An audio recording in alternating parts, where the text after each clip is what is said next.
Bienvenue à tous. Donc, je crois qu'on est à la 11e occurrence de ces chroniques, 12e Ouais. occurrence de ces chroniques Melsion pour l'entrepreneur.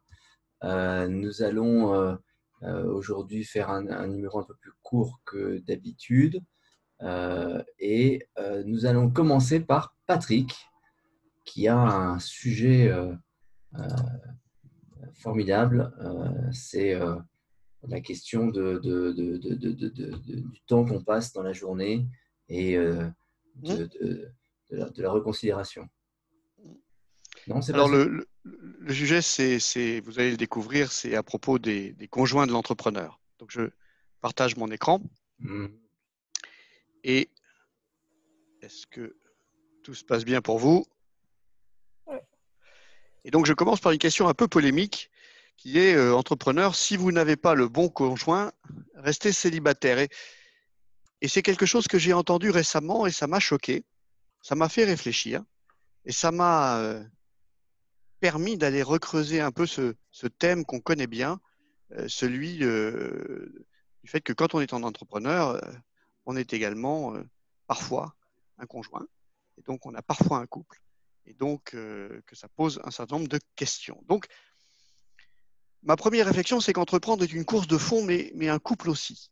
Et que pour tous les gens qui vous disent que entreprendre c'est un sprint, évidemment, je suis profondément en désaccord avec ça. Et pour tous ceux qui envisagent le couple comme un sprint, bien entendu, ils vont avoir des moments difficiles et délicats devant eux. Alors pour vous faire sourire, je vous ai proposé un TEDx d'un mathématicien français qui s'appelle Laurent Pujol et qui a fait les mathématiques du couple. Alors la faute d'orthographe qui sera corrigée dans la version publiée est de moi, pas de lui. Et donc un entrepreneur, c'est aussi un conjoint, c'est un parent, c'est un citoyen. Et nous qui accompagnons les entrepreneurs depuis longtemps, nous avons compris qu'il y a globalement trois sphères et qu'il y a un équilibre particulièrement difficile à trouver dans sa vie d'entrepreneur. La première sphère, c'est la sphère personnelle. Et bien sûr, on est d'abord un homme ou une femme avec les mêmes problèmes, qu'on soit entrepreneur ou pas, que tous les autres êtres humains. Et ce n'est pas les mêmes problèmes à 20 ans, à 30 ans, à 40, à 50, à 60, 70 ou 80. Et comme on a des clients de 20 ans et des clients de plus de 80, on peut vous en parler. C'est une question de cycle de vie. On est aussi en couple, parfois. On a aussi une famille, peut-être. En tout cas, on a certainement des parents. Et on a peut-être des enfants. Dans la sphère personnelle, on trouve aussi tous les aspects physiques, le mental, le spirituel, tout ce qui fait finalement une personne. Et tout ça, c'est à la fois stable et dynamique. Et parfois, ça vient être perturbé par des Black Swans. Je vous rappelle, le Black Swan, Jean-Christophe vous en parlera. C'est un événement à haute intensité et faible occurrence. Il peut être positif ou négatif, mais c'est quelque chose auquel on ne s'attend pas et qui vient bouleverser vos plans ou bouleverser ce que vous pensiez être votre réalité. Donc, la sphère personnelle. Il y a aussi la sphère actionnariale. Alors, la plupart des gens n'y pensent pas et pourtant, elle est très importante. Qu'est-ce que c'est un bon actionnaire? C'est quelqu'un, selon nous, qui fait le choix de la stratégie, le choix des dirigeants et qui accompagne le succès des équipes qui vont mener en œuvre la stratégie. Il a un taux de détention d'actionnaire, idéalement s'il nous a écouté 100%, et Tristan nous fera dans quelques jours une chronique sur ce sujet. Et puis s'il n'a pas 100% du capital, eh bien, il doit gérer les autres actionnaires, il doit travailler à chercher un alignement permanent et être conscient qu'un actionnariat, c'est en évolution, c'est quelque chose qui bouge. Donc, deuxième sphère de l'entrepreneur, après la sphère personnelle, la sphère actionnariale. Troisième sphère, la sphère de l'entreprise. Et là, on trouve tous les sujets habituels du chef d'entreprise. Produire, vendre, communiquer, les RH, la gestion du Covid, comment mettre en place une culture d'entreprise, etc., etc., etc. Tout cela, bien sûr, c'est la sphère de l'entreprise, c'est celle que les gens voient quand ils voient un entrepreneur, bien sûr. Sauf qu'en plus, le pauvre entrepreneur, si jamais il écoute nos conseils, il a toutes les approches de la Melson Way à prendre en compte en plus de tous les sujets qu'il a normalement à suivre. Alors, ça l'aide normalement si on fait bien notre travail. Alors, on fait comment? Parce que, bien entendu, ces 3 sphères, vous ne pouvez pas les aligner. Je dis souvent, on pouvait essayer de faire tenir 3 boules dans le creux de votre main, ça ne fonctionne pas. Parce que d'abord, tout cela est dynamique. Ensuite, parce que vous êtes tout seul en tant qu'entrepreneur et vous devez gérer ces 3 sphères. Et donc, vous allez apprendre à jongler par la force des choses. Et donc, vous allez essayer de ne pas lâcher les sphères des yeux, hein, comme un bon jongleur. Donc, même quand vous êtes en train d'être chef d'entreprise, vous suivez la famille et vous gardez un œil sur l'actionnariat. Et quand vous êtes en plein dans une discussion d'actionnaire, il faut bien entendu s'occuper de l'entreprise qui ne va pas continuer à tourner toute seule et s'occuper également de la famille, etc. Qu'est-ce qui se passe quand vous ratez un mouvement? Une des sphères tombe au sol. Parfois, c'est la famille que vous avez négligée. La sphère tombe, et peut-être qu'elle est un peu abîmée. Eh bien, vous allez vous baisser, la ramasser, l'épousseter, vous allez la remettre en état et vous allez recommencer à jongler. Une fois que vous avez compris cette technique des 3 sphères ou cette vision des 3 sphères, et mon conjoint, quel est son rôle finalement dans tout cela? Eh bien, il faut bien admettre qu'il est dans une zone difficile parce que vous avez de multiples centres d'intérêt. Deuxièmement, deuxième idée, c'est quelqu'un qui contribue à votre équilibre. Quand vous voyez un entrepreneur qui n'a pas de conjoint, eh bien, certes, il a plus de temps à consacrer à ses projets entrepreneuriaux, mais est-ce qu'il est plus équilibré? Eh bien, en général, non. Votre conjoint, c'est aussi quelqu'un qui vous fait un feedback sans concession. C'est quelqu'un qui peut vous aider à traverser les moments difficiles. Mais comment faire? Comment trouver? Comment garder? Comment survivre dans son couple quand finalement il y a autant de contraintes? Eh bien, c'est là que je vous propose ma conclusion. C'est à vous, les entrepreneurs, chacun d'entre vous, de créer les conditions d'une vie de couple, d'une vie de famille, d'une vie sociale de qualité.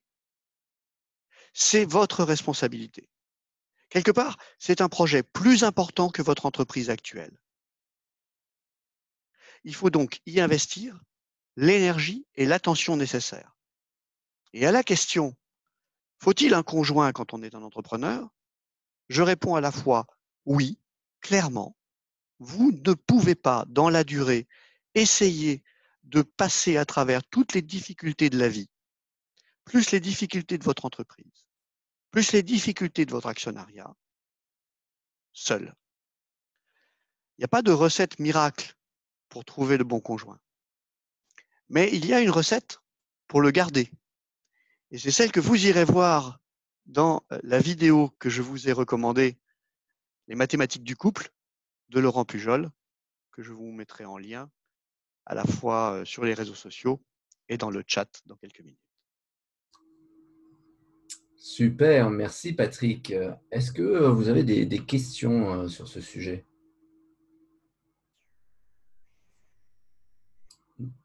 Moi, j'ai une question pour toi, Patrick. Est-ce qu'il y a des entrepreneurs qui réussissent sans être en couple pour autant? Parce que apparemment, ça a l'air d'être un sujet. Alors, il y en a, on en a croisé. Hein, on a rencontré plus de 10 000 entrepreneurs au cours des 24 dernières années. Donc, on a bien entendu croisé des gens qui étaient célibataires, soit parce qu'ils n'avaient pas fait encore le choix de vivre en couple, soit parce qu'ils avaient créé un couple et puis ce couple s'était désagrégé. Hein, on trouve de nombreux chefs d'entreprise divorcés. Cela dit, ça n'est pas une spécificité des chefs d'entreprise. J'avais entendu des amis avocats m'expliquer que le taux de divorce dans la profession d'avocat en région parisienne était extrêmement élevé. Je pense que ça a trait particulièrement au stress, aux longues heures, au fait qu'il est difficile, si on n'y prend pas garde, de maintenir une relation de couple équilibrée et satisfaisante. Après, c'est un chemin de vie personnel. Je précise juste que les chances de succès me paraissent plus élevées en tant que entrepreneur, mais aussi en tant qu'être humain, dans cette structure à deux, qui existe quand même depuis longtemps et qui a traversé les âges, sans doute parce qu'elle a certains avantages, même s'il faut reconnaître, elle pose aussi des défis innombrables. Merci beaucoup, Patrick. Alors Tricat. maintenant, nous allons voir Clotilde qui va nous parler du ramassage de la banane en Côte d'Ivoire, Dont elle est une spécialiste, j'imagine. dont elle est une spécialiste.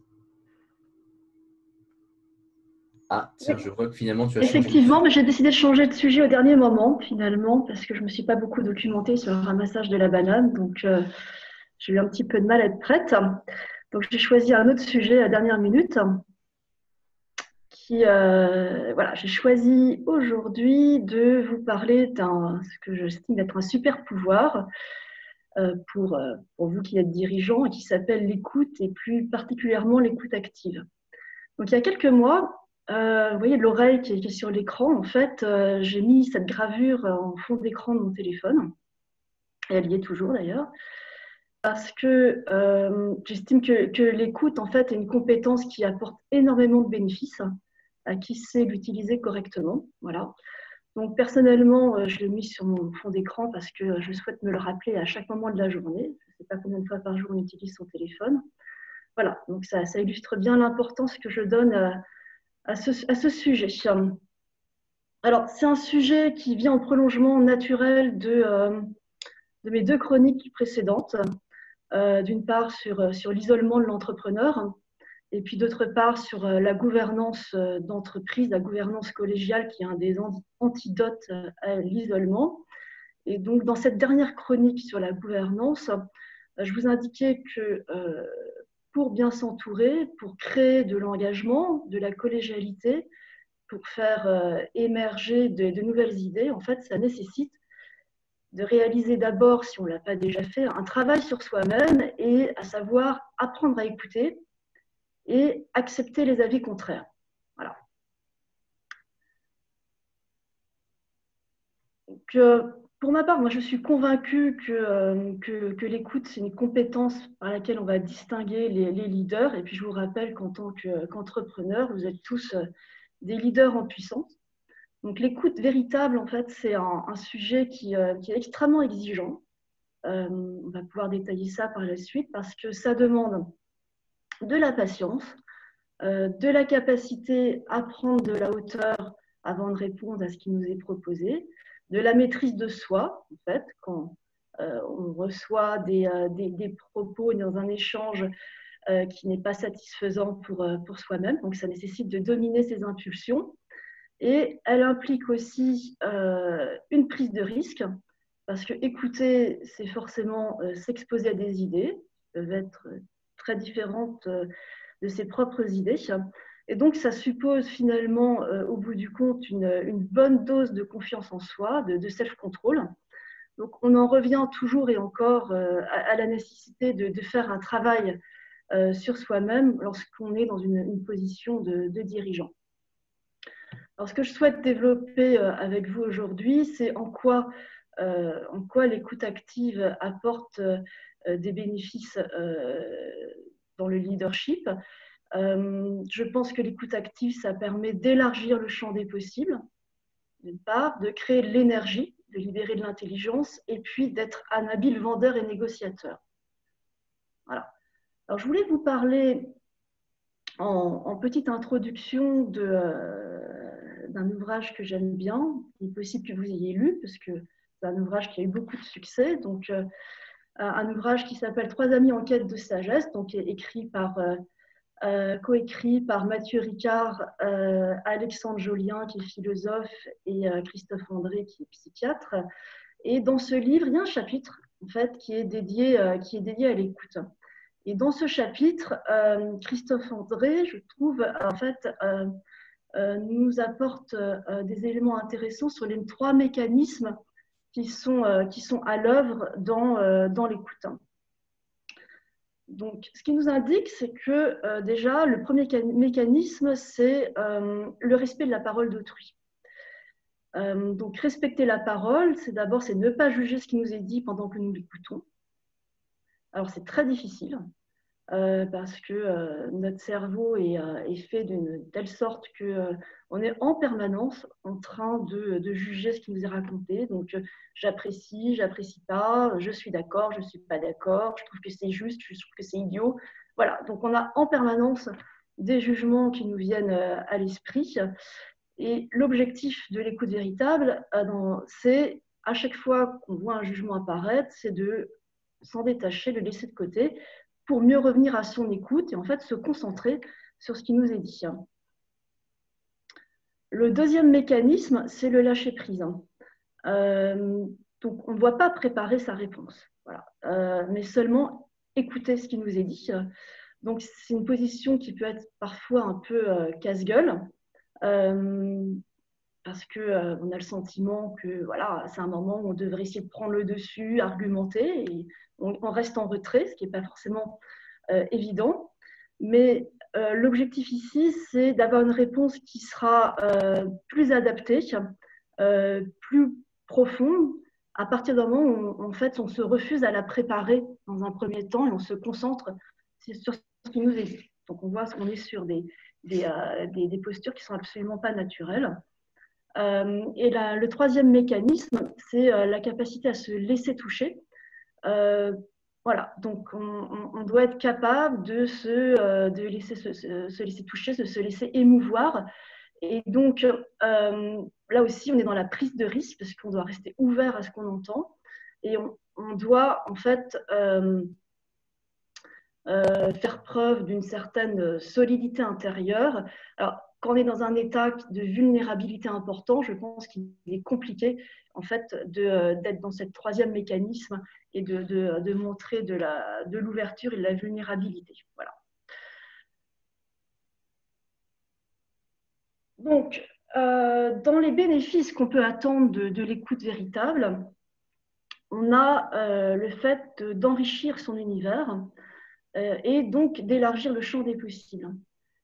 Donc, il y a une personne qui a écrit un livre, je pense qu'il s'est vendu à des dizaines de millions d'exemplaires dans le monde et qui a dû être traduit dans des dizaines de langues, qui s'appelle Les 7 habitudes de ceux qui réalisent tout ce qu'ils entreprennent, donc écrit par Stephen Covey. Et dans ce livre, il décrit une habitude qui est l'habitude numéro 5, qui est de chercher à comprendre avant de vous faire comprendre. Donc, quand il introduit son chapitre, il reprend une métaphore que je vais partager avec vous, qui, je pense, est très parlante. Il nous dit, voilà, imaginez que vous ayez des problèmes de vue, vous vous rendez chez l'ophtalmo, vous lui expliquez votre cas, il ôte ses lunettes et vous dit, tenez, prenez celle-ci, j'en ai une paire de rechange à la maison, elles m'ont rendu de grands services. Donc vous chaussez les lunettes qui vous sont proposées, et puis évidemment, vous dites, bah voilà, c'est pire que tout, je ne vois rien. Et bon, l'ophtalmo aura beau vous dire, oui, mais elles m'ont rendu de grands services, elles m'ont été très utiles, ça ne changera rien pour vous, vous n'y verrez pas plus clair pour autant. Bon, évidemment, c'est une histoire un peu absurde, mais pourtant, quand on y réfléchit bien, en fait, combien de fois on agit comme ça avec les autres qui viennent nous voir avec une problématique et on leur propose de manière automatique notre propre solution. Donc, pour écouter véritablement, en fait, le principe de base, c'est qu'on doit mettre de côté son ego, qui est toujours envahissant, qui veut toujours chercher à être là sur le devant de la scène. Et donc, il faut s'ouvrir aussi à des perceptions qui sont différentes des siennes. Donc, la condition préalable, c'est admettre que ma connaissance, mon interprétation de la réalité qui m'entoure, elle est totalement subjective et qu'elle est aussi impactée par mes préoccupations propres du moment. Donc, l'autre, il faut partir du principe que l'autre a forcément une perception qui est différente de la mienne si je veux comprendre et si je veux éviter les malentendus. Voilà. Donc, pour apprendre quelque chose, je vais devoir me retirer momentanément et laisser l'autre s'exprimer sans entrave. Dernier point, également, c'est que quand je m'exprime, quand je parle, ce que je suis en train de faire avec vous en ce moment, je vous parle de mes idées, j'apprends rien. en fait. Je ne fais que vous restituer ce que je sais déjà. Par contre, vous qui m'écoutez, vous enrichissez en fait vos connaissances et vous enrichissez votre univers. Donc le point est là, c'est moins on parle, plus on écoute, plus on apprend. Voilà. Donc il faut admettre que l'écoute, si ça oblige à rester en retrait, c'est un acte de liberté, voilà, et ça permet d'élargir finalement le champ des possibles, ça ouvre de nouvelles perspectives via l'ouverture du champ des connaissances. Alors, autre point, c'est le fait que l'écoute va libérer de l'énergie et de l'intelligence. C'est un point que j'ai abordé la semaine dernière dans le sujet de la gouvernance. Lorsque j'écoute, en fait, je laisse mes interlocuteurs exister, je les laisse s'exprimer sans entrave, donc déployer leurs idées, leur créativité. Voilà. Donc je vais les inciter à contribuer activement. On peut dire que finalement, inversement, un dirigeant, un chef d'entreprise qui n'écoute pas ses équipes, en fait, leur inflige une souffrance, voilà, et donc du désinvestissement. Deuxième point, qui rejoint le premier, c'est écouter l'autre, c'est le respecter. Je pense que c'est une des premières marques de respect qu'on peut avoir vis-à-vis d'autrui. Donc, c'est lui donner de la considération, c'est lui donner de l'importance. Et ça permet de résoudre beaucoup de problèmes. Le simple fait de laisser l'autre s'exprimer. Hier soir, je marchais dans la rue, il y avait quelqu'un qui était devant moi, qui était au téléphone avec un interlocuteur. Bon, écoute, je vais devoir te laisser, là, je rentre chez moi, mais voilà, je viens de t'exposer tout mon problème, tu as eu la gentillesse de m'écouter, je vais beaucoup mieux et finalement, je comprends beaucoup mieux la situation. Donc, le simple fait d'être en position d'écoute, ça libère l'autre et ça vient résoudre un certain nombre de problématiques simples. Le dernier point, le dernier bénéfice dont je voulais vous parler, c'est le fait que écouter, c'est la base en fait de la compétence de l'habile vendeur ou de l'habile négociateur. Pour ma part, moi qui ai mené 1001 négociations commerciales, je pense que à chaque fois, il est paru évident que ce n'est pas l'argumentation, ce n'est pas la capacité de conviction qui emporte l'adhésion du prospect, c'est la posture d'écoute, c'est le fait de se mettre dans une position où on cherche réellement à comprendre la personne que l'on a en face de soi, à comprendre ses problèmes pour y répondre de manière constructive. Voilà. Je reprends les propos de William Ury, qui est le grand chantre, expert mondialement reconnu dans le domaine de la négociation et qui a négocié des accords internationaux à de multiples reprises. Finalement, lui aussi nous indique dans les grandes négociations, je prends une petite aussi, on nomme toujours un speaker, celui qui va exprimer l'opinion de notre camp, mais on nomme en même temps quelqu'un dont le rôle va être uniquement d'écouter. Voilà, uniquement d'écouter, donc pas simplement la parole, mais également tout ce qui n'est pas dit, tout ce qui tient du non-verbal. Et on sait que dans le discours de notre interlocuteur, peut-être parfois plus que ce qui est dit, c'est ce qui n'est pas dit qui peut prendre toute son importance et nous donner la compréhension de ce que le message qui est en train d'être communiqué. Voilà. Donc, il nous dit finalement, voilà, pour écouter, il faut se mettre dans les souliers des autres. Et les conseils qu'il nous donne, c'est écoute plus que tu ne parles, écoute pour comprendre, pas pour réfuter, et écoute en te mettant dans leur cadre de référence. Donc là aussi, c'est un point important que je ne vais pas avoir le temps de développer aujourd'hui, mais sur lequel on pourra revenir un autre jour, c'est la question de l'empathie, d'être capable de se mettre dans le même état d'esprit, le même état émotionnel que son interlocuteur, pour réellement comprendre son cadre de référence, comprendre ce qu'il est en train de nous dire pour apporter potentiellement une réponse constructive, celle qui sera la plus appropriée, qui mènera à un accord. Je pense que j'ai une slide qui est assez touffue sur laquelle je ne vais pas m'attarder, mais vous pourrez la regarder à tête reposée lorsque vous aurez accès aux documents. Voilà, je vous liste, en fait, c'est une liste assez effarante, hein, parce qu'elle est extrêmement touffue. Je vous liste finalement tous les éléments qui vont contribuer à la posture d'une écoute véritable. Voilà. Donc, vous pouvez regarder ça attentivement. Je pense que le message qu'il faut retenir finalement, c'est que écouter, c'est absolument pas quelque chose d'inné. En fait, c'est un engagement.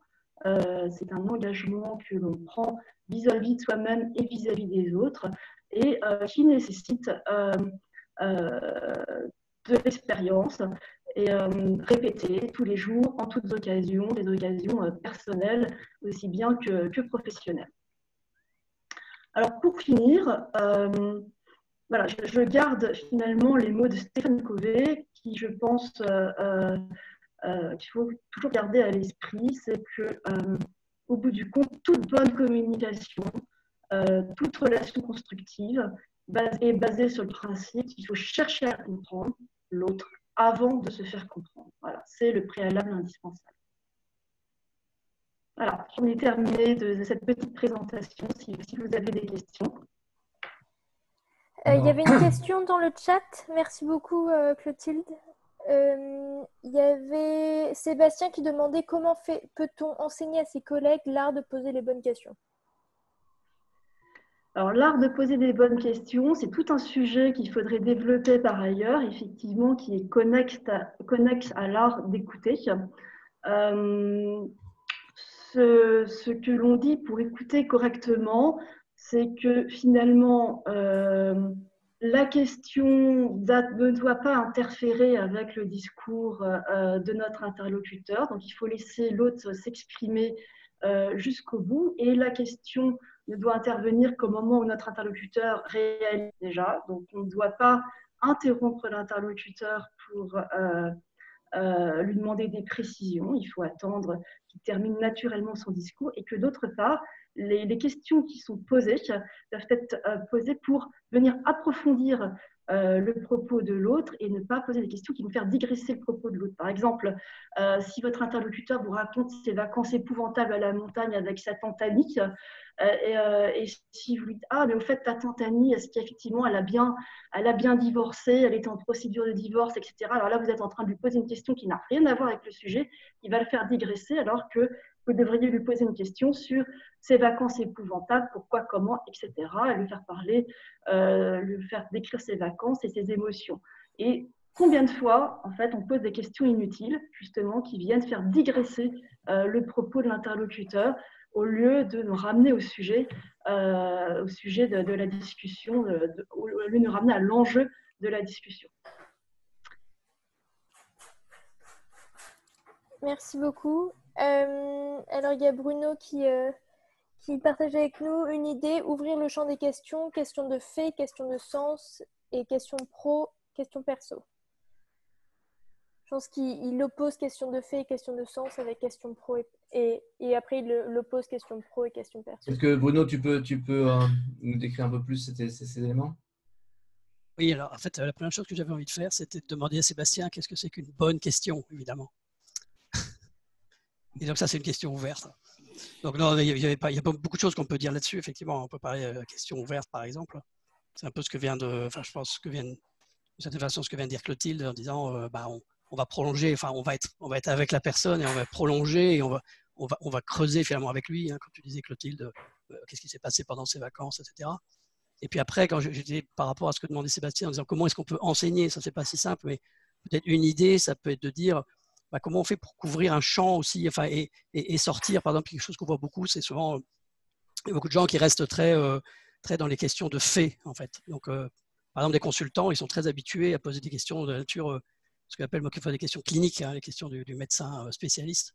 Donc, il va creuser, chercher tous les paramètres, etc. Et quand on est dans l'écoute tel que l'évoque Clotilde, à mon avis, on n'est pas là-dessus. On est dans cheminer avec quelqu'un. Et donc, on est effectivement d'essayer voilà, d'aller avec lui vraiment sur son chemin. Et ça suppose souvent d'aller poser des questions beaucoup plus sur pourquoi, sur qu'est-ce qui s'est passé, etc. Enfin, des questions que j'appelle un peu des questions de coach aussi, hein, qu'on utilise beaucoup aussi dans la vente. Et donc, peut-être pour aider quelqu'un à faire ça, ça pourrait être de l'aider justement à ouvrir son champ de questions. Dire, attention, si tu es trop sur les faits, comment tu vas aller chercher le sens, quoi. Si tu es beaucoup sur le professionnel, sur l'entreprise et tout, comment tu vas aller chercher, est-ce que tu es bien aller chercher ce qui est lié à la personne aussi? Parce qu'en face de toi, c'est bien quelqu'un. C'est quelqu'un peut-être dans un rôle professionnel, mais c'est bien quelqu'un. Si tu es sur ce qui se passe, comment effectivement tu vas aller chercher l'émotion, ce que tu disais Clotilde, etc. Donc d'ouvrir, c'était juste des exemples que je donnais, hein, c'est de dire peut-être de caractériser un peu des types de sujets de questions pour pouvoir aider les gens à se dire ah bah zut, j'ai posé des questions finalement j'ai posé des questions que de faits, quoi. J'ai posé des questions que sur l'entreprise. Et donc j'ai oublié des choses forcément super importantes. Sébastien, ça répond à ta question, j'imagine? Ouais, tout à fait. En fait, non, mais je suis tout à fait d'accord avec tous les sujets qui étaient abordés. Mais le point principal, c'est que j'ai du mal à transmettre cette capacité d'écoute et de questionnement. Voilà. Donc, effectivement, c'était une excellente réponse. Le point de Bruno est intéressant parce que plus on a en tête des types de questions possibles et moins on a besoin de réfléchir, de mettre de la cognition dans la suite de la discussion qu'on va avoir. C'est toujours cette question de est-ce qu'on a suffisamment de techniques pour pouvoir être à l'aise dans l'échange, comme pour le sport, comme pour… Joe, tu voulais intervenir? Oui, je voulais dire que dans les exercices d'entraînement qu'on fait, parce que c'est vraiment un entraînement, il y a des choses qui sont tellement pas naturelles. Déjà vis-à-vis des équipes, c'est de montrer l'exemple, c'est-à-dire de poser soi-même des questions et d'expliquer comment la question a été construite. Et dans le chapitre des bonnes questions par rapport à moins bonnes ou mauvaises questions, il y a beaucoup de questions qui sont des suggestions, en fait, qui sont des recommandations déguisées. Et la tournure de phrase de la question fait qu'on est plus dans une suggestion de réponse que dans un appel à une réponse à une question à laquelle on n'aurait pas la réponse. Et le fait de donner un feedback direct sur la formulation de chaque phrase à ses équipes, c'est vraiment un entraînement. Et tout le monde avoue que c'est très compliqué de vraiment être parfait ou exceller dans cette pratique-là. Mais c'est de l'entraînement. L'autre truc que tu peux faire, Sébastien, c'est de leur montrer la vidéo une fois qu'elle sera sur YouTube. Je dis ça, je dis rien. Mais je transmets les vidéos depuis 12 semaines en disant regardez bien de telle minute à telle minute, bien sûr. Ouais. C'est toi la deuxième vue qu'on a sur YouTube.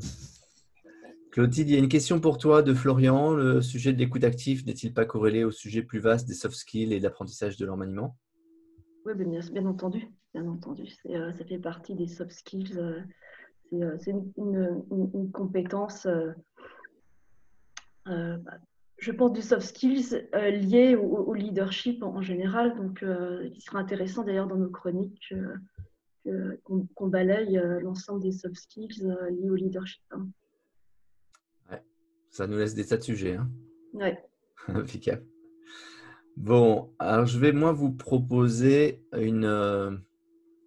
Attendez, il faut que, comme toujours, il faut partager son écran et parler en même temps.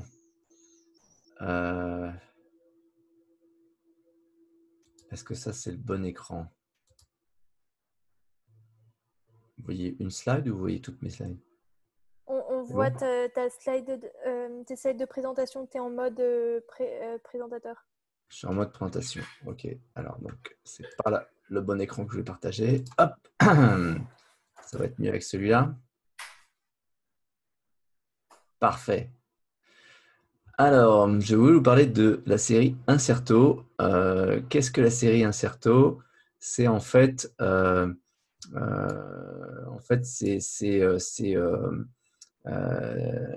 une série de livres qu'a écrit Nassim Taleb.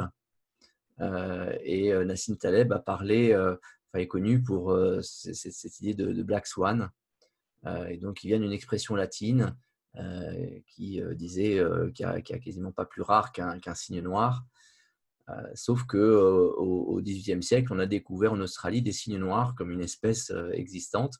Et du coup, ça remettait en cause tous les gens qui, au lieu de dire que les poules auront des dents, disaient quand les cygnes seront noirs.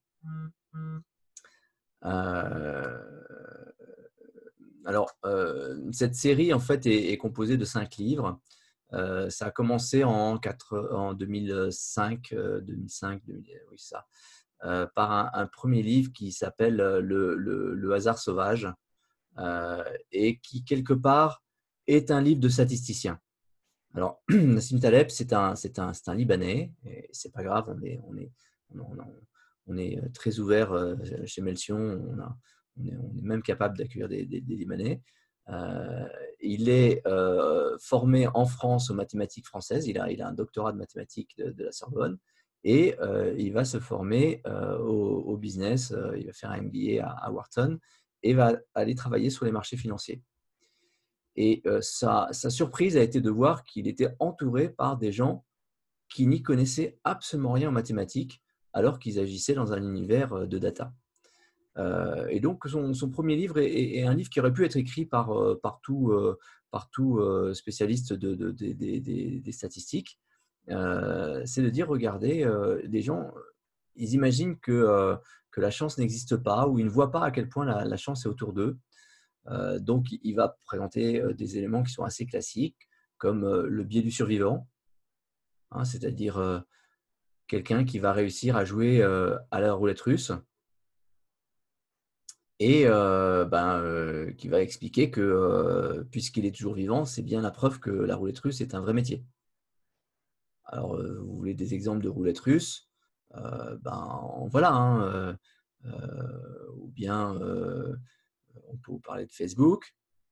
Mais en revanche, on ne vous a pas parlé d'Alta Vista. Qui se souvient d'Alta Vista? C'était le premier moteur de recherche qu'on utilisait souvent. C'était un super bon moteur de recherche. Et la boîte n'a pas réussi à prendre le virage, n'a pas réussi à… De fait, de mémoire, c'était… Yahoo qui avait décidé de prendre Google comme moteur de recherche et c'est ça qui a lancé Google. Alors évidemment, je vois que dans le chat, certains me parlent de Lycos. Va chercher mon Lycos. Voilà, ça traduit votre grand âge. Hein. Je crois qu'il ne faut pas s'en prendre. Donc Alta Vista, ça n'existe plus. On parle d'Apple. Est-ce que quelqu'un a gardé son BlackBerry quelque part? Bon, pourtant, pendant très longtemps, il était clair que BlackBerry était le gagnant. Et puis, finalement, c'est beaucoup plus compliqué à refaire. Est-ce que cette marque vous dit quelque chose? Parce que avant Facebook, c'était MySpace et tout était sur MySpace. Alors, le deuxième point qu'il va mettre en avant, c'est la difficulté qu'on a de faire la différence entre la probabilité et l'espérance. Et si vous voulez, l'exemple clé, c'est quand vous avez le choix entre 90% de gagner 10% et 10% de gagner 200, il y en a un qui est plus probable, 90% de gagner 10%, et il y en a un qui a une meilleure espérance, qui est 10% de gagner 200. Donc, Nassim Taleb raconte ça en disant « Je suis face à des investisseurs qui me disent « Vous qui êtes un trader depuis si longtemps, etc., qu'est-ce que vous pensez que le marché va faire ?» Il dit « Moi, je pense que le marché va monter. » Et qu'est-ce que vous investissez? J'investis sur la baisse. Je pense que la baisse est possible, elle est moins probable que la hausse, mais que si elle a lieu, elle est beaucoup plus rentable.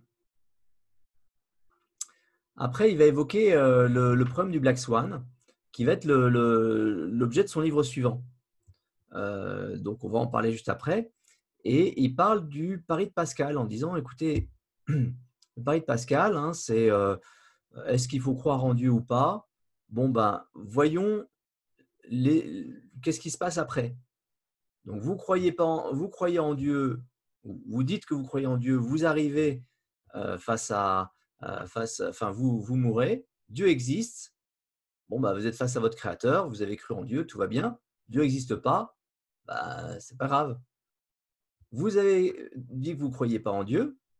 Dieu existe, vous êtes puni. Dieu n'existe pas, vous avez eu raison, mais il y a une asymétrie dans le résultat. Et après, il va décrire les fous qui voient autour de lui, donc des gens qui ne tiennent pas en compte l'importance du hasard. Donc, ils ont en général une façon de surestimer la probabilité de leur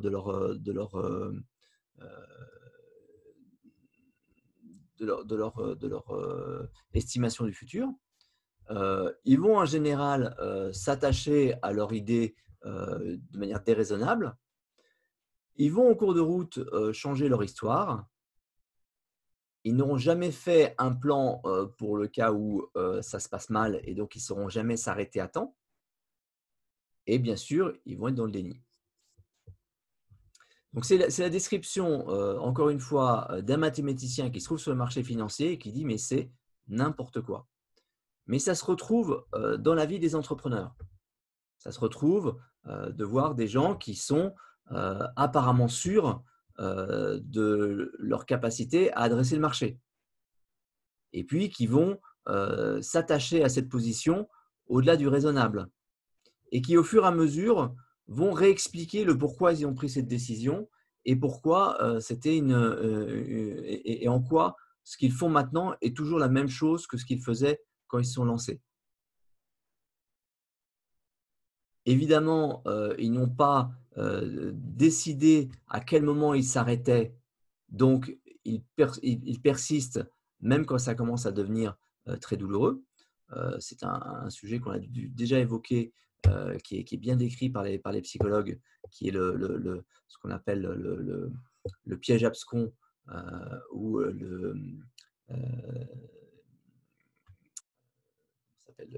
les sunk costs, les coûts qui sont déjà arrivés que du coup on ne veut pas perdre. Donc plus on a investi dans une affaire et moins on veut, moins on accepte de se couper un bras. Et puis le déni, il est toujours le nôtre quand on part dans une mauvaise aventure. Il a commencé donc à parler du Black Swan et donc il va écrire un livre dessus qui va paraître en 2007, donc juste avant les troubles sur le marché financier. Donc on parle bien d'un Black Swan, et un Black Swan, il est black, il n'est pas dark.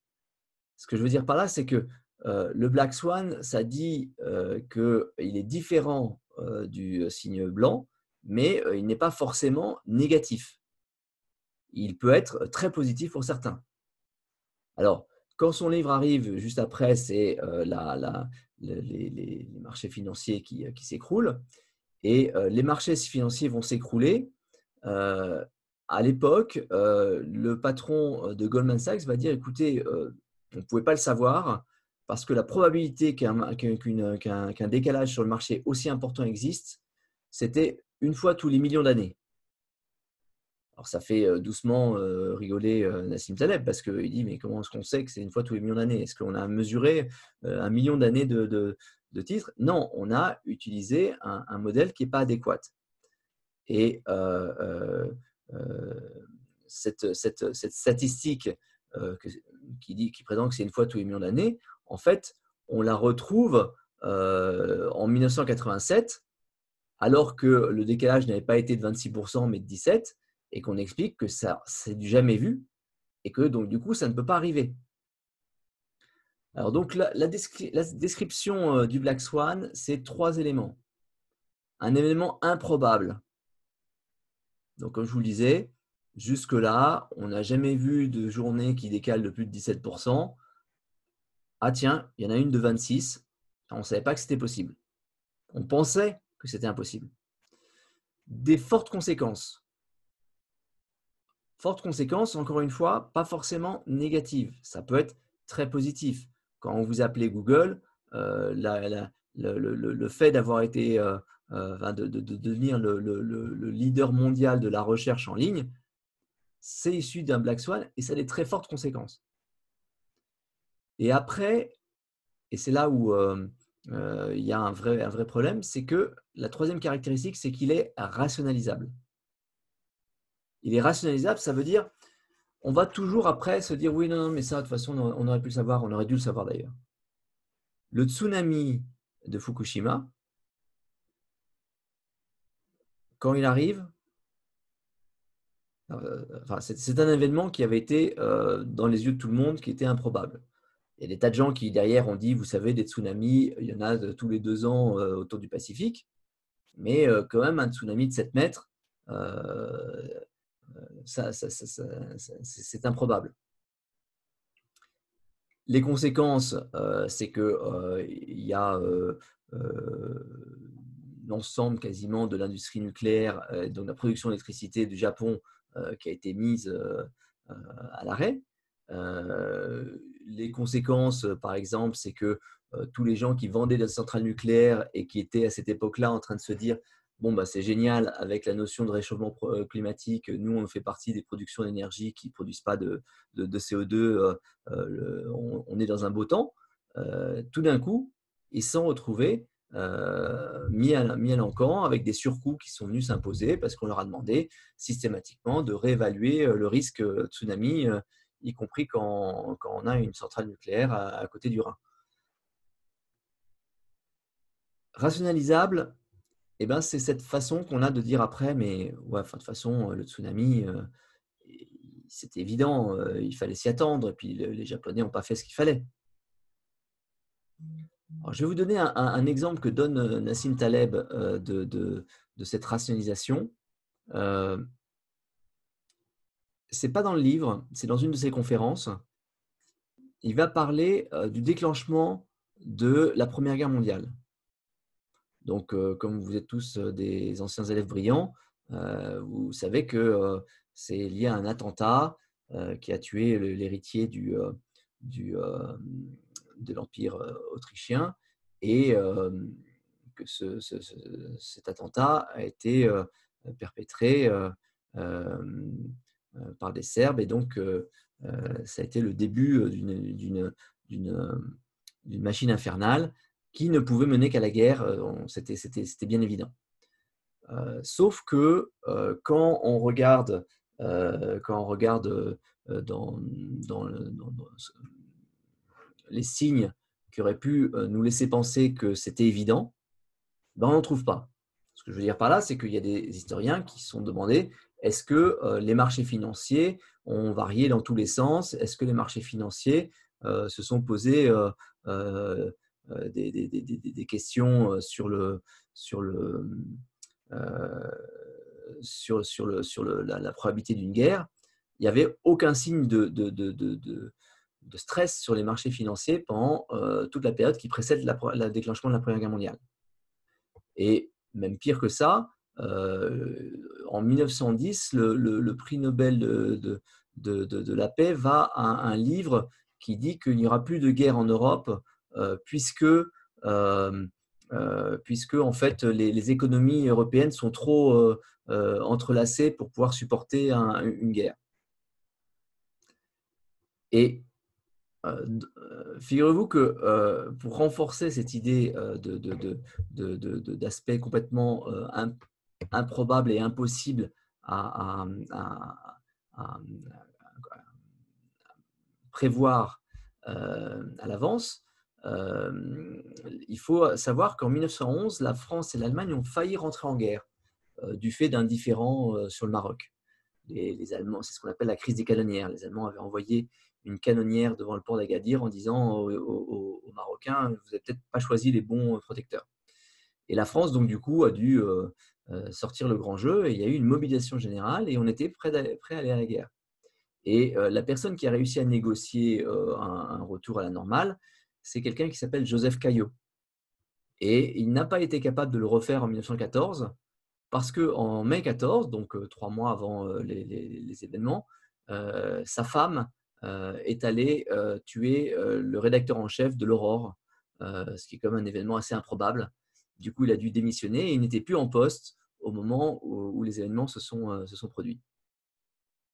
Et pendant toute la guerre, il va essayer de négocier une paix avec l'Allemagne. Clémenceau va repousser 4 paix entre 1916 et 1918.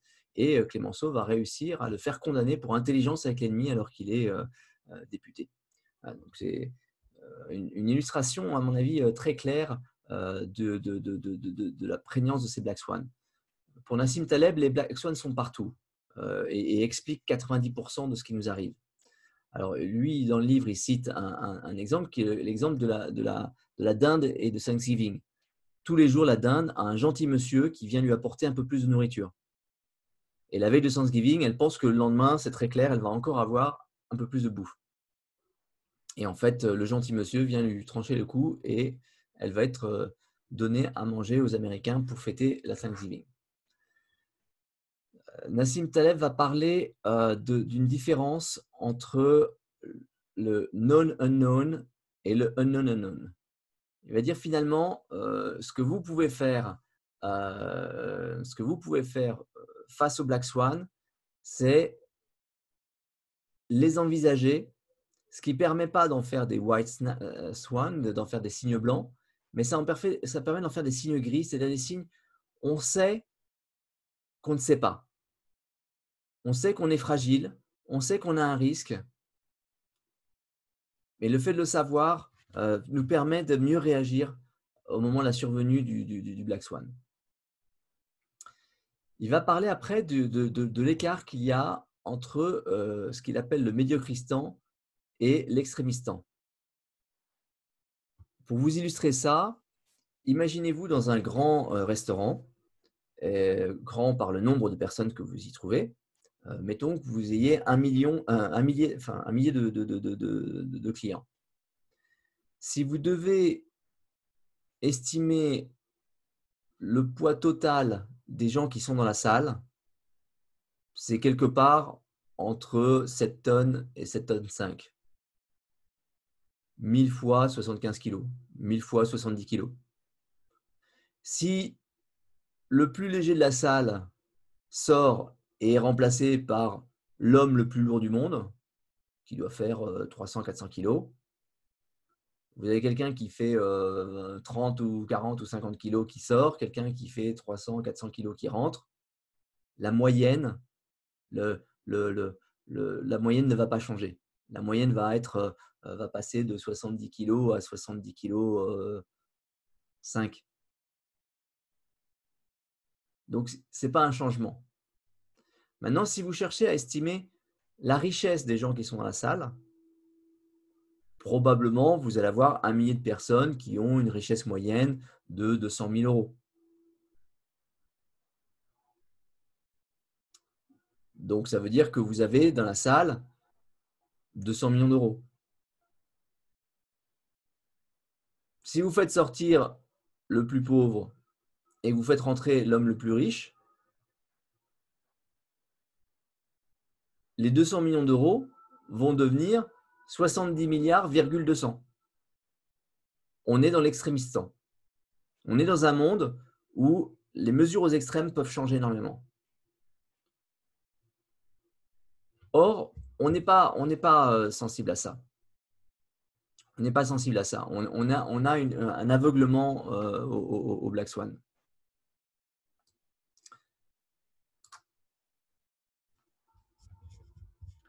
Alors, qu'est-ce qu'on fait comme erreur face à ça? On a des erreurs de confirmation.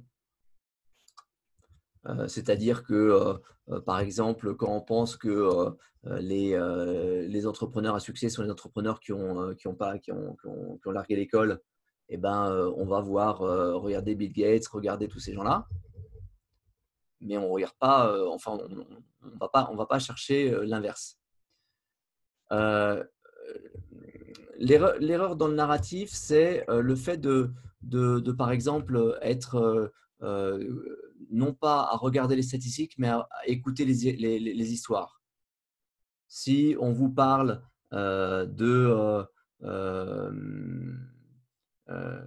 si on vous parle par exemple du fait qu'il y a quelqu'un qui a été mordu par un serpent, vous allez subitement avoir peur d'être mordu par le serpent, alors que c'est quelque chose qui arrive beaucoup, beaucoup moins souvent qu'un accident de voiture.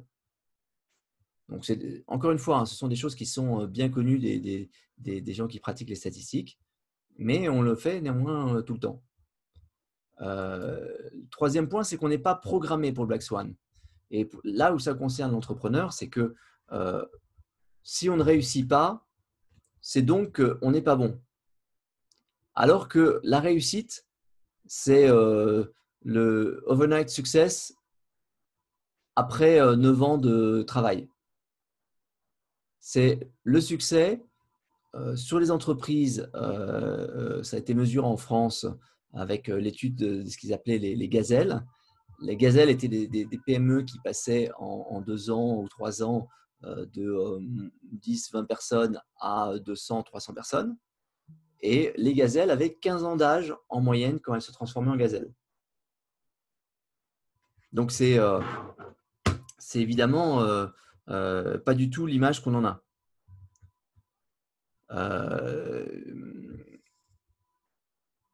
Un entrepreneur qui ne réussit pas au bout de 3, 4, 5 ans, c'est tout à fait normal.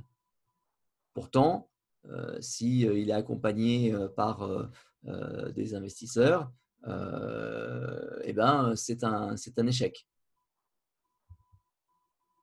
C'est important pour un entrepreneur d'accepter que, OK, il a l'air d'être en galère depuis 10 ans, mais finalement, ce n'est pas anormal.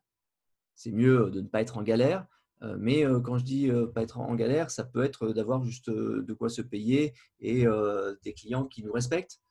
À tout moment, on peut rencontrer un Black Swan et à tout moment, ça peut se transformer en un succès. Quatrième point, quand vous voyez les survivants, vous ne voyez pas ce que les autres ont fait, c'est-à-dire ceux qui ont subi un échec ont fait. Donc vous êtes dans le risque de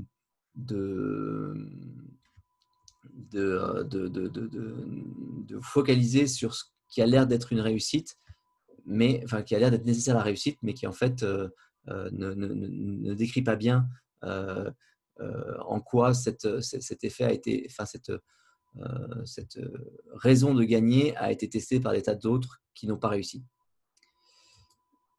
Alors, avec le dernier point qu'il appelle le tunneling, il y a cette notion qui va introduire son livre suivant, qui s'appelle le livre de Procuste. Le lit de Procuste, pardon.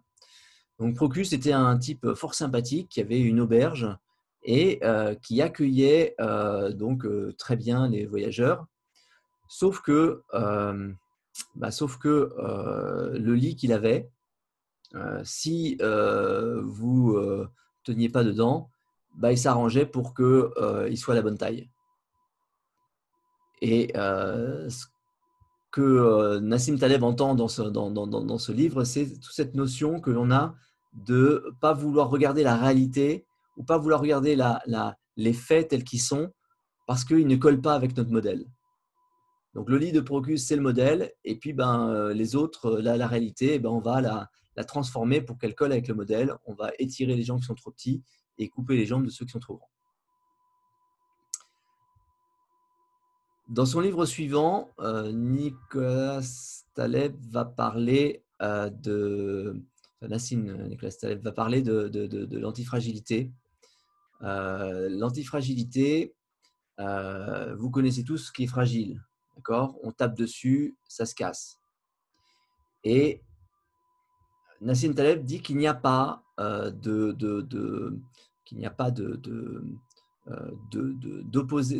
terme il n'a pas trouvé de langue dans laquelle il y avait un terme qui soit l'opposé de fragile, qui soit l'opposé au sens mathématique. Alors, je sais que vous êtes vif, vous allez me parler de robuste. Robuste n'est pas l'opposé, c'est le neutre. Je tape sur quelque chose, ça se casse, ça c'est fragile. Je tape sur quelque chose, ça ne se casse pas, ce n'est pas l'inverse de fragile. L'inverse de fragile, c'est je tape dessus et ça grandit. Donc, ce n'est pas résilient non plus. Résilience, c'est je tape dessus et ça se répare. Et donc, c'est un nouveau terme qu'il appelle antifragile. C'est je tape dessus et ça grossit. Alors, je vais vous donner un exemple. Si je fais un exercice de musculation, ça ne va pas casser le muscle, ça va le renforcer.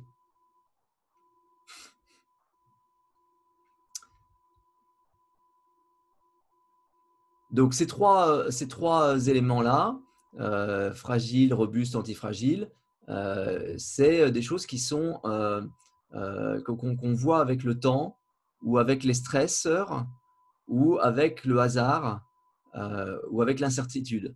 C'est des choses qu'on voit apparaître quand on les met à l'épreuve des faits. Il dit du coup, face à ce nécessaire besoin de se renforcer, il ne faut pas avoir la mère surprotectrice. Et pour lui, c'est vrai aussi politiquement. Il ne faut pas avoir un État surprotecteur parce que ça empêche l'adaptation vers l'antifragilité.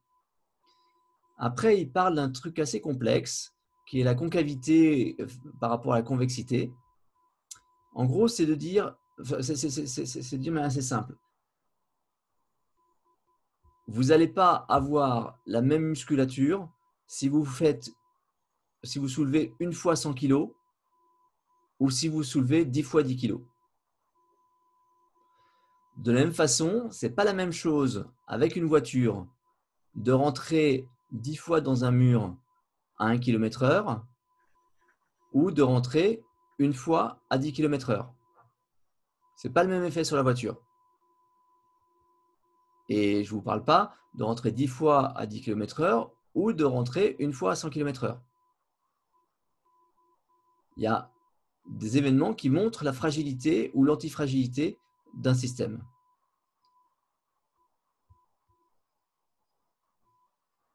Donc, la façon de répondre à un Black Swan avec lui, c'est de regarder l'exposition et de regarder du coup l'antifragilité qu'on y a.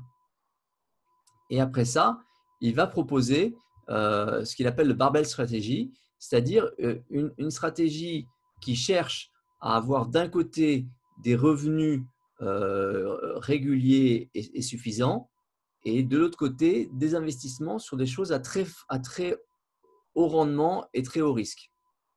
Mais il dit ce qu'il faut éviter à tout prix, c'est les trucs avec des risques importants et qui payent peu. Et pourtant, plein de gens le font. Après, il va parler d'un certain nombre d'éléments qui vont être liés à l'antifragilité. Le Lindy Effect, en fait, c'est quand quelque chose survit longtemps. Ça fait référence à un bar qui est à Broadway et où viennent les acteurs après leur spectacle. Et finalement, quand un spectacle est là depuis 10 jours et qu'il est resté à l'affiche pendant 10 jours, eh ben, ça augmente très grandement sa probabilité d'être encore là dans 100 jours. Et s'il est là 100 jours, ça augmente grandement sa probabilité d'être là dans 1000 jours. Donc, il y a en fait un effet qui dit que plus on reste là et plus probablement on a une antifragilité. Après, le Green Number Fallacy, ça fait référence à ce trader qui était très doué pour faire le trading de ce qu'on appelle le Green Number, c'est-à-dire les grumes, donc les gros morceaux les troncs d'arbres, et le fait qu'il soit vert n'avait pas de lien avec la couleur de la grume, mais avait lié au fait qu'elle était jeune. Et les gens se moquaient de lui parce qu'il avait des super résultats, mais ils ne savaient même pas que les grumes n'étaient pas verts. Est-ce Nassim Taleb veut dire là-dedans, c'est que finalement, ce qui est nécessaire pour la réussite n'est pas forcément ce qui est nécessaire pour la culture générale. Ce n'est pas forcément ce qui est nécessaire pour comprendre pour briller en ville. Le troisième point, Nassim Taleb va faire référence à la question de signal contre bruit. Et donc, il y a un moment où avoir trop de data va pas forcément améliorer la compréhension qu'on a du système parce qu'on va avoir beaucoup trop de bruit et pas assez de signal. Le quatrième point dit que finalement, c'est beaucoup plus simple de voir ce qu'on ne veut pas ou de ce qui nous est négatif que d'aller chercher ce qui est bon pour nous ou ce qui nous est positif. Quand on se pose la question de est-ce que ce qu'on fait est bon pour la société, c'est très compliqué. Ça met en avant des aspects moraux, éthiques, etc. Alors que d'aller plutôt chercher si on fait du mal à la société, et donc de dire qu'on ne fait pas de mal, est déjà très suffisant. Le cinquième point, c'est un truc assez intéressant, c'est que l'antifragilité, on va la perdre quand on a quelque chose à perdre. Et quand on devient très riche, eh ben, on risque de tout perdre, ce qui n'est pas le cas quand on est pauvre. Donc, on a dans ces notions d'antifragilité des notions qui sont d'accepter en fait de pouvoir tout perdre et faute de quoi on va se rigidifier et on va devenir fragile. Le dernier livre de cette série, c'est Skin on the Game, jouer sa peau. Alors, qu'est-ce qu'il entend par là? Il entend par là le fait que prendre des décisions sans risquer quoi que ce soit, c'est un sujet d'erreur beaucoup plus probable qu'on imagine. Et il va décrire ça en disant la reine d'Angleterre décide d'envoyer des soldats anglais en Irak ou d'envoyer des soldats anglais en Afghanistan, mais elle va aussi envoyer ses petits-enfants. Et pas pour de faux, ils y sont allés pour de vrai, ils étaient dans des postes à risque, donc elle a joué sa peau. Et on peut penser du coup qu'elle a pris sa décision avec beaucoup plus de soin que si c'était l'argent des autres ou la vie des autres. Si on reprend l'exercice du début de la roulette russe, ce n'est pas la même chose de jouer à la roulette russe avec des acteurs qui tirent, de parier sur des acteurs qui sont en train de jouer à la roulette russe ou de jouer soi-même. Les implications, c'est par exemple que c'est les minorités qui vont faire bouger la société. Si un restaurant ouvre et qu'il commence à avoir de plus en plus de gens qui ne veulent pas rentrer dans son restaurant parce qu'il y a de la viande dedans, alors que les autres sont prêts à aller dans un restaurant où il n'y a pas de viande, eh ben, il y a une conversion de la société du fait des 3-4% de véganes vers du véganisme. C'est les plus extrêmes qui vont finalement changer la règle du jeu de tout le monde. Autre idée, la question de l'inégalité face à l'inégalité.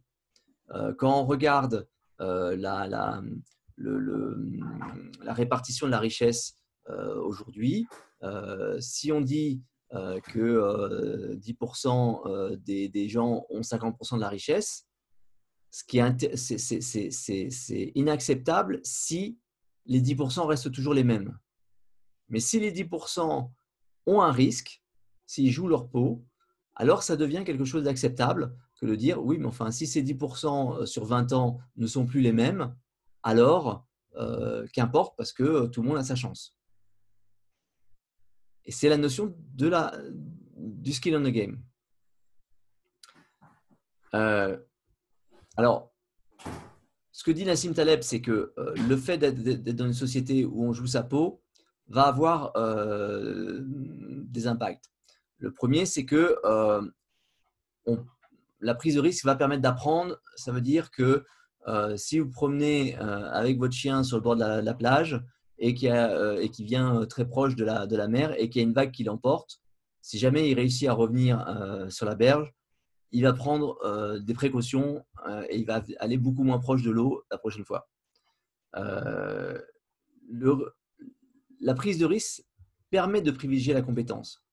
L'exemple que Nassim Taleb donne, c'est vous allez dans un hôpital et les deux meilleurs professeurs sont un gars qui est un mannequin. Il est professeur de médecine, mais il a vraiment un physique très avantageux. Et un autre qui ressemble plutôt à un boucher. Et tous les deux ont l'air d'être au même niveau. Et bien Nassim Taleb va dire, pour que celui qui ressemble à un boucher soit considéré comme compétent, il a dû probablement faire beaucoup plus de travail. Il doit probablement être beaucoup plus compétent.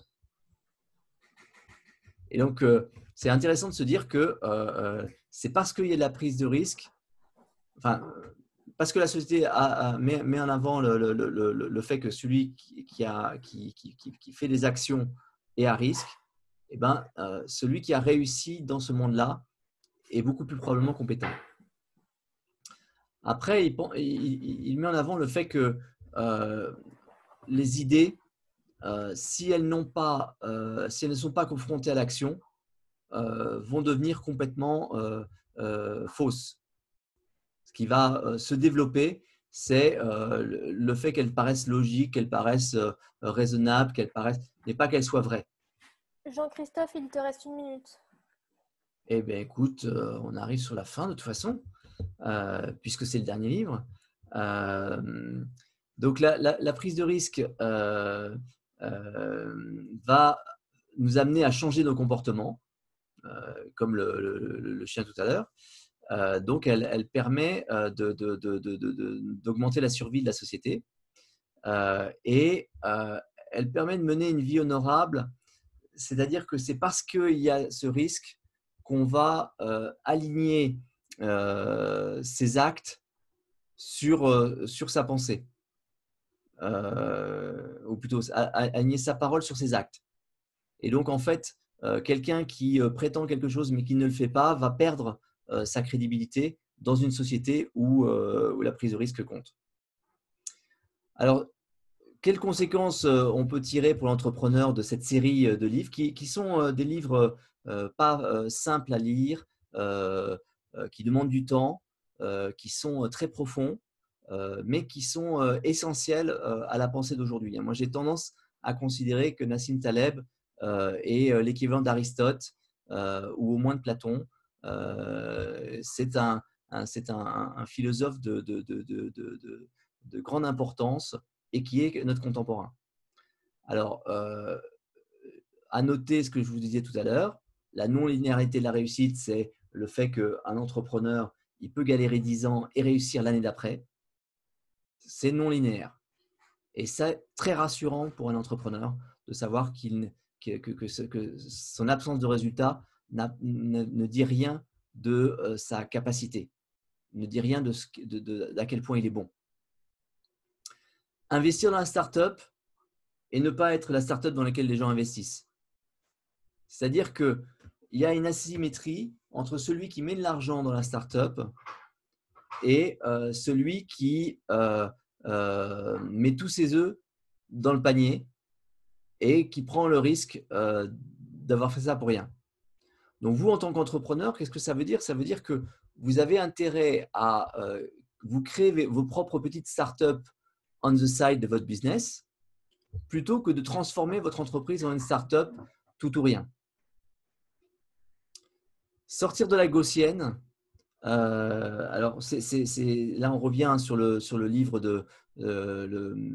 les 2 premiers livres, en fait. Fondamentalement, on voit le monde comme une gaussienne, c'est-à-dire tout tourne autour de la moyenne, et plus on s'éloigne de la moyenne, et moins c'est probable. Le vrai travail de Nassim Taleb, c'est de dire on peut s'éloigner de la gaussienne, de la moyenne très très loin, et avoir une même probabilité. Ça peut être aussi probable de passer de 0 à 1 million que de passer de 1 à 10. La probabilité ne diminue pas. Et dernier point de Nassim Taleb, c'est qu'il faut se méfier des experts. Quelque part, quand on est face à des gens qui sont en costume et qui ont besoin d'un costume et cravate pour donner l'impression qu'ils sont sérieux, c'est pour Nassim Taleb un signal fort qu'il faut se méfier. Et je vous rappelle la fameuse histoire de Joe quand il était à l'INSEAD et qu'il devait aller faire une présentation à IBM qu'il n'avait pas présentée. Son camarade qui sortait d'une nuit c'était du poker, je crois, Joe, l'a appelé pour lui dire écoute Joe, on n'est pas prêt, moi j'ai la tête dans le seau, j'ai passé la nuit à jouer, je te propose qu'on mette une cravate.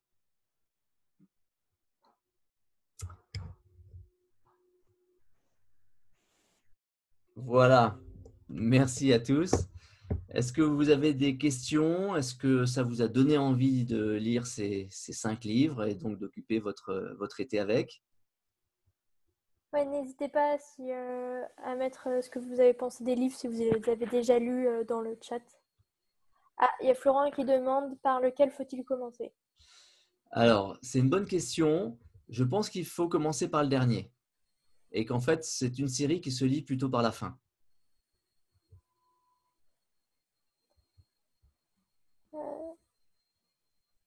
Richard aime beaucoup le Antifragile.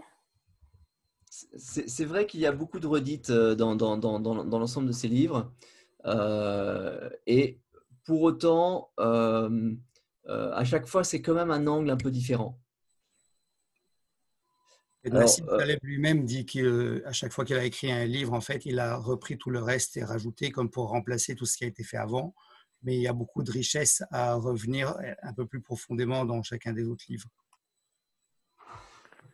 Ma recommandation aussi, pour ceux qui ont moins de temps, c'est de lire une exégèse qui a été faite par Philippe Herlin et qui s'appelle Finance, le nouveau paradigme. C'est très très bien fait. Philippe a écrit ça et un professeur d'université, en lisant le livre, lui a dit écoute, tu sais, là, tu as une thèse. Et donc, il lui a demandé de la transformer en thèse et il a fait passer une thèse. Donc, Philippe a eu son doctorat en économie sur la base de ce livre, qui pourtant est très très facile à lire et est une très très belle exégèse du travail de Nassim Taleb. Donc, je vous recommande de le lire, ne serait-ce que pour comprendre à quel point tous ces livres sont importants et pour le comprendre assez vite. Et puis après, de revenir vers Nassim Taleb, vers le texte original.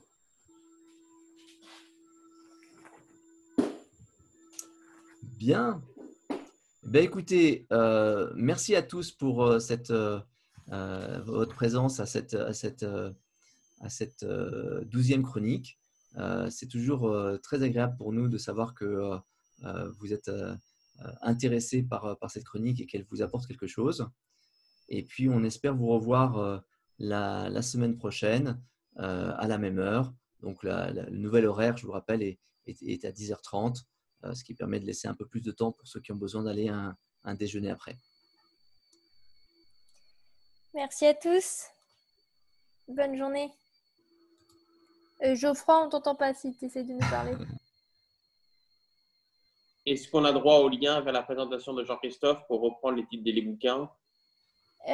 Oui, alors, de toute façon, ça sera mis parce que je crois que t'as pas mis la nouvelle version, papa. Alors, okay.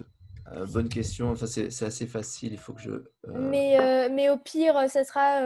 Elles sont toutes en dessous des vidéos, les présentations. Ok, merci Eugénie. Pas de souci. Ça y est, c'est enregistré, Eugénie, donc tu peux le. Bon, je le mets vite ici. Hop. Comme ça, c'est fait. Voilà, nickel.